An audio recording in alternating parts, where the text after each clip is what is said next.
जुड़े रहें एनएन वार्ता के साथ।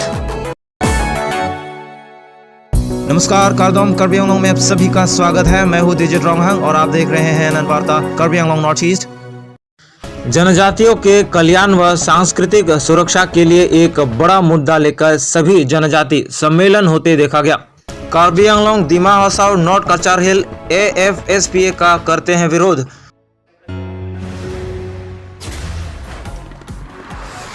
जनजातियों के कल्याण व सांस्कृतिक सुरक्षा के लिए एक बड़ा मुद्दा लेकर सभी जनजाति सम्मेलन होते देखा गया। दीफू 12 अप्रैल। जनजाति आस्था और सांस्कृतिक सुरक्षा मंच की तरफ से कल दीफू गॉव बॉयज के हायर सेकेंडरी मैदान में 11 बजे के करीब बड़ा कार्यक्रम का आयोजन किया गया।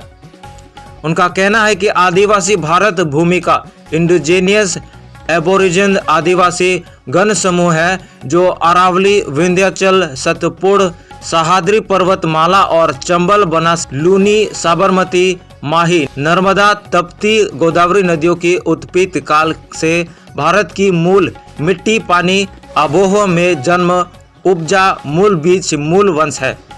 अब उसी वंश को छोड़ किसी और धार्मिक संस्कृति को अपनाते हैं जैसे इस्लाम, ईसाई, तब वो अल्पसंख्या यानी माइनॉरिटी वाले श्रेणी में चले जाते हैं। तात्पर्य उन्हें दोनों ST अनुसूचित जनजाति और माइनॉरिटी का लाभ नहीं मिल सकता। भारतीय संविधान के अनुच्छेद 342 के दूसरे लेख के तहत उनकी ये मांग संसद सत्र में बिल को पास किया जाए। वे कहते हैं उनके धर्म से उन्हें कोई आपत्ति नहीं, पर उन्हें माइनॉरिटी के हिसाब से देखा जाए, ना कि दोनों ST और माइनॉरिटी। कार्यक्रम में कार्बी आंगलोंग के विभिन्न क्षेत्र से हजारों जनजाति अपने अपने वेशभूषाओं में सम्मेलन हुए और अपने सांस्कृतिक नाच, गाने, कला आदियों के भी प्रदर्शन किए। कार्यक्रम में कई दिग्गज अतिथि भी शामिल रहे। मुख्य अतिथि के रूप में शामिल हुए कार्बी आंगलोंग साहित्य परिषद के मुख्य कार्यकारी सदस्य डॉक्टर तुलीराम रोंगहांग, कार्बी जनजाति के राजा राम सिंह रोंगहांग, गुवाहाटी कॉटन यूनिवर्सिटी के प्रोफेसर डॉक्टर ज्ञानेंद्र बर्मन, संगठन माइनॉरिटी अखिल भारतीय जनजाति सुरक्षा मंच बोलोराम फांगचो, विभाग कार्यवाह राष्ट्रीय श्याम सेवक संघ दीफू विभाग और कार्बी आंगलोंग परिषद के कई नेता भी शामिल रहे। दीफू से संवाददाता बाबू सिंह क्रमसा।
মোৰ ফালৰ পৰা তেখেতক মই সমৰ্থন জনাইছোঁ, মই আন্তৰিক অভিনন্দন জনাইছোঁ। বৰ্তমানীয় ৰাইজসকল আমি কাৰ্বি আংলঙত সকলো জাতি জনগোষ্ঠীৰ লগত আমি বসবাস কৰি কাৰ্বি আংলঙত শান্তি বিলাই ৰাখিছোঁ। আজি আমি কাৰ্বি আংলঙত আংলঙত আমি অনুষ্ঠিত কৰিলোঁ। ইয়াৰ মূল দাবী আৰু লক্ষ্য হ'ল যে সংবিধানৰ 342 নং অনুচ্ছেদ সংশোধন কৰি জনজাতিৰ ধৰ্ম ঐতিহ্য সংস্কৃতি সুৰক্ষাৰ গেৰাণ্টি দিয়া আৰু এই সংবিধানত 341 নং অনুচ্ছেদত যি ব্যৱধান আছে অনুসূচিত জাতিৰ কাৰণে একেই সুবিধা একেই সুৰক্ষাৰ গেৰাণ্টি 342 নং অনুচ্ছেদতো অন্তৰ্ভুক্ত হ'ব লাগে আৰু জনজাতিৰ যি ধৰ্ম ঐতিহ্য পৰম্পৰা সংস্কৃতি সুৰক্ষাৰ গেৰাণ্টি আমাক লাগে। কোনোবা ব্যক্তিয়ে যদি জনজাতিৰ ধৰ্ম ঐতিহ্য পৰম্পৰা পৰিত্যাগ কৰি বেলেগ ধৰ্ম গ্ৰহণ কৰে, খ্ৰীষ্টিয়ান ধৰ্ম গ্ৰহণ কৰে বা ইছলাম গ্ৰহণ কৰে, তেনেকুৱা ব্যক্তিৰ জনজাতিৰ মৰ্যাদা কৰ্তন কৰিব লাগে। তেনেকুৱা ব্যক্তিয়ে কোনোবাই খ্ৰীষ্টিয়ান হৈ গ'ল হোৱাৰ লগে লগে তেনেকুৱা ব্যক্তিয়ে মাইনৰিটি অধিকাৰ পাই যায়। আণ্ডাৰ আৰ্টিকল 31 মাইনৰিটি হিচাপে অধিকাৰ পাই যায়। গতিকে ৰাষ্ট্ৰৰ ওপৰতো দুই ধৰণৰ বাৰ্ডেন আহি পৰে, দুই ধৰণৰ আৰ্থিক বোজা আহি পৰে। সেইকাৰণে ডাবল বেনিফিট ল'ব নালাগে। কোনোবা ব্যক্তিয়ে যদি জনজাতি ধৰ্ম পৰম্পৰা ঐতিহ্য পৰিত্যাগ কৰিছে তেনে ব্যক্তিয়ে মাইনৰিটি হিচাপে অধিকাৰ পায়। তেনেকুৱা ব্যক্তি আকৌ প্ৰকৃত জনজাতিৰ যি অধিকাৰ সেই অধিকাৰ লুণ্ঠন কৰাৰ অধিকাৰ নাই। প্ৰকৃত যি জনজাতি সেই জনজাতিয়েহে জনজাতিৰ কাৰণে সুৰক্ষিত যি অধিকাৰ সুবিধা সেই সুবিধাখিনি পাই থাকিব লাগিব। সেইকাৰণে আমাৰ দাবী ডিলিষ্টিং মানে হ'ল যে যিসকল কোনো ব্যক্তিয়ে যদি নিজৰ জনজাতিৰ ধৰ্ম ঐতিহ্য পৰম্পৰা ভাষা সংস্কৃতি পৰিত্যাগ কৰি বিদেশী ধৰ্ম গ্ৰহণ কৰিছে তেনেকুৱা ব্যক্তিক STৰ ষ্টেটাছ কৰ্তন কৰিব লাগে। তেনেকুৱা ব্যক্তি STৰ মৰ্যাদা সুবিধা পাই থকাৰ অধিকাৰ নাই।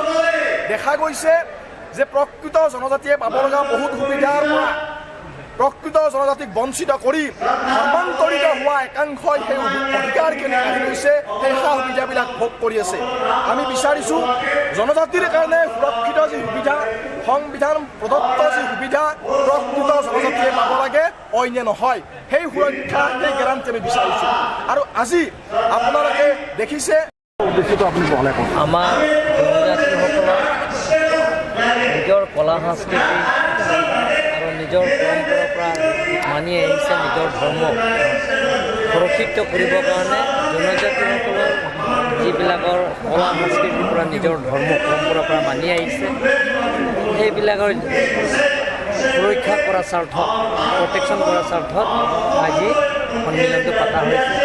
কাৰ্বি আংলঙৰ যিমানখিনি জনজাতি আছে একগোট হৈ আজি অংশগ্ৰহণ কৰা হৈছে যে কাৰ্বি আংলঙৰ জনজাতিসকলৰ এটাই উদ্দেশ্য নিজৰ পৰম্পৰা পৰা যিখিনি আমি চলি আহিছে নিজৰ কলা সংস্কৃতি নিজৰ পৰম্পৰা পৰা ধৰ্ম সেই গোটেইখিনি সুৰক্ষা কৰাৰ স্বাৰ্থত আজি জনজাতি সন্মিলনৰ পতা হৈছে। আৰু আমাৰ জনজাতিসকলৰ বহুতো সমস্যা আছে, সেই সমস্যাবিলাকৰ ৰাজনীতি সমস্যা আছে আৰু বেলেগ সমস্যা আছে। সেই সমস্যাবিলাকৰ সমাধান কৰাৰ স্বাৰ্থত কেন্দ্ৰীয় চৰকাৰৰ লগত আলাপ আলোচনা কৰি যাতে সমস্যাবিলাকৰ পূৰণ হয় তাৰ কাৰণে আজি সন্মিলনটো পতা।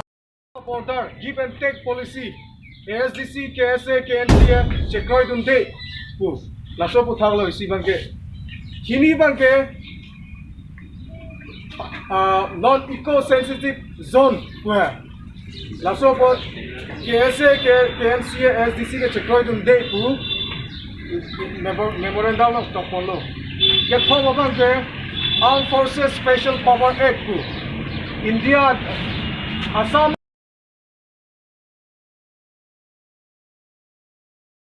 कार्बी आंगलोंग दिमा हसाओ नॉर्थ कचार हिल AFSPA का करते हैं विरोध। आज 12 अप्रैल बुकाजान सिविल SDO के दफ्तर में आज ASDC KSA KNCA मिलकर असम के मुख्यमंत्री डॉक्टर हेमंत बिश्व शर्मा और गृह मंत्री श्री अमित शाह जी को उल्लेख कर गहन पत्र प्रदान किया गया।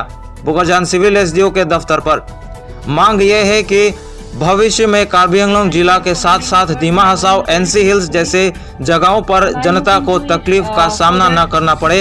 इस कारण AFSPA armed force special power act को निकासी विड्रॉल करने की मांग करते हैं। बुकाजान से संवाददाता Emmanuel तिसो। And I look into it so that through our office your concerned memorandum reaches our Honorable CM Sir and Home Minister Sir, so that all your concerned problems may be addressed. And I hope that they will look into it, and all your problems will be addressed. And no more such. I hope it will be solved soon. And so that in your future you don't have to submit any more memorandums. Okay, thank you, madam. Thank you. Thank you.